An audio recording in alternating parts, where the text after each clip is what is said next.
नमस्कार साथियों, बहुत बहुत स्वागत है आपका चैनल में। आज हम बात करेंगे कि वास्तु में साउथ वेस्ट डायरेक्शन यानी कि नैऋत्य कोण को हम कैसे जानते हैं। यहाँ पे प्लैनेट्स, देवता या यहाँ पर कौन से एलिमेंट्स होते हैं और क्या क्या चीज़ हम यहाँ से वास्तु में देख सकते हैं। तो पहले आप सबका बहुत बहुत धन्यवाद जिन्होंने चैनल को सब्सक्राइब किया।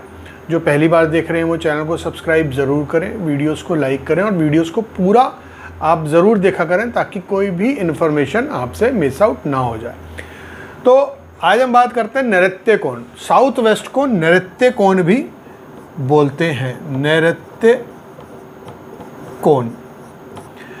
अब ये हमारा साउथ वेस्ट जोन यानी कि जहाँ साउथ और वेस्ट, ये साउथ हो गया, ये वेस्ट हो गया, तो इस जोन को हम पूरा साउथ वेस्ट जोन बोलेंगे। अब साउथ वेस्ट जोन नैऋत्य कोण ये अकेला ऐसा कोना है, यानी कि नैऋत्य कोण इसका नाम इसलिए है क्योंकि ये अकेला ऐसा नॉन कार्डिनल डायरेक्शन है या कार्डिनल डायरेक्शन है जिसको एक राक्षसी का लॉर्डशिप मिला। यानी कि यहाँ के जो लॉर्ड है, यहाँ की जो देवता हैं वो नैऋति इनको कहा जाता है, तो जो एक डेमन है। तो उसके बाद प्लैनेट, यहाँ पर राहु एंड केतु। अब राहु और केतु यहाँ पर मौजूद हैं और नैऋति यहाँ पर लॉर्ड है। एलिमेंट यहाँ पर है अर्थ यानी कि भूमि।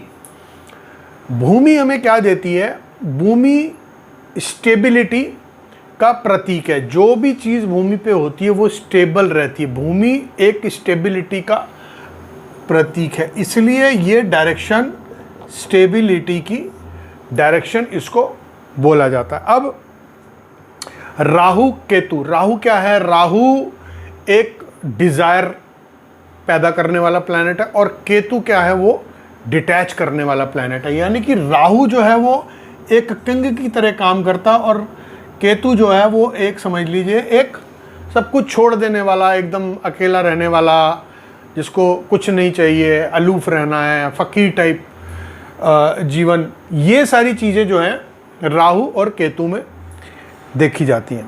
अब जो साउथ वेस्ट डायरेक्शन है वो सबसे फेवरेबल डायरेक्शन है फॉर फीमेल्स, क्योंकि जो यहाँ पे देवता हैं वो एक फीमेल देवता हैं, नैऋति जिनको कहा गया, नैऋति डेमन, वो बायस्ड हैं फीमेल्स के लिए। तो फीमेल्स के लिए ये बहुत अच्छी फेवरेबल डायरेक्शन इसको कहा जाता है। जीवन में अगर दुश्मन परेशान करते हैं या जीवन में दिक्कतें पैदा होती हैं तो जो दुश्मनों को हराने की ताकत, डिस्ट्रॉय द फियर, यानी कि जो डर आपको दुश्मनों से है उनसे जो निजात पाने की ताकत इस डायरेक्शन में होती है। अगर आपको ज़्यादा दुश्मनों से डर लगता है तो आप समझिए कि साउथ वेस्ट डायरेक्शन में दिक्कत है कहीं ना कहीं। अब स्टेबिलिटी हमने बताया, विल पावर की भी ये डायरेक्शन है, क्योंकि स्टेबिलिटी तभी आएगी जब विल पावर स्ट्रांग होगी। यहाँ पर आप साउथ वेस्ट डायरेक्शन को आपको हमेशा हाई एंड हैवी रखना चाहिए। यानी कि ये डायरेक्शन जो होगी वो हमेशा बाकी डायरेक्शन से most highest and most heaviest होनी चाहिए। यहाँ पर आप बिग प्लांट्स, बिग ट्रीज यहाँ पर लगा सकते हैं। हैवी आप यहाँ पर चीज़ें इंस्टॉल कर सकते हैं। यहाँ स्टेयर्स बना सकते हैं। यहाँ पर आप छत के ऊपर आप अपने water tank, overhead water tank कोई ममटी बना के या कोई कमरा बना के उसके ऊपर रख सकते हैं ताकि वो हाई हो जाए और हैवीनेस भी उसके अंदर क्रिएट हो। तो ये जो डायरेक्शन है वो मेजरली स्टेबिलिटी की डायरेक्शन है। नॉर्थ ईस्ट से जो हमको प्राप्त होता है वो यहाँ पर हमारा प्रिजर्व होता है। इसको प्रिजर्विंग डायरेक्शन भी बोलते हैं। ये प्रिजर्विंग डायरेक्शन भी होती है जो हमें जीवन में प्राप्त होता है, क्योंकि यहाँ पे काल पुरुष का सर होता है और यहाँ पर फीट होता है।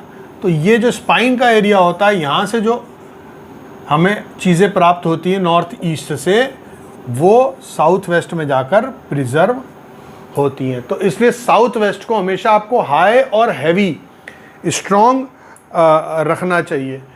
ये सारी चीज़ें जो हैं जब हम एनालिसिस करते हैं तो आपको ज़रूर चेक करनी चाहिए कि साउथ वेस्ट में कोई गड्ढा नहीं होना चाहिए। यहाँ पर कभी भी कोई गड्ढा, आपको वाटर पंप या बोरिंग, ऐसा कुछ भी यहाँ पर नहीं होना चाहिए, क्योंकि इसको हमेशा हाई और हैवी रखना है। गड्ढा यहाँ पर अलाउड नहीं है। तो जब आप वास्तु चेक करते हैं तो आपको साउथ वेस्ट डायरेक्शन को इस तरीके से चेक करना चाहिए। ये अगर चीज़ें दिखती हैं तो आपको लगना चाहिए कि साउथ वेस्ट में कोई ना कोई प्रॉब्लम है। खैर, इसमें आगे के वीडियोस में बताएंगे कि भाई साउथ वेस्ट से और हम क्या क्या डिटेल में चीज़ें कर सकते हैं। तो आज के वीडियो में बस इतना ही। बहुत बहुत धन्यवाद।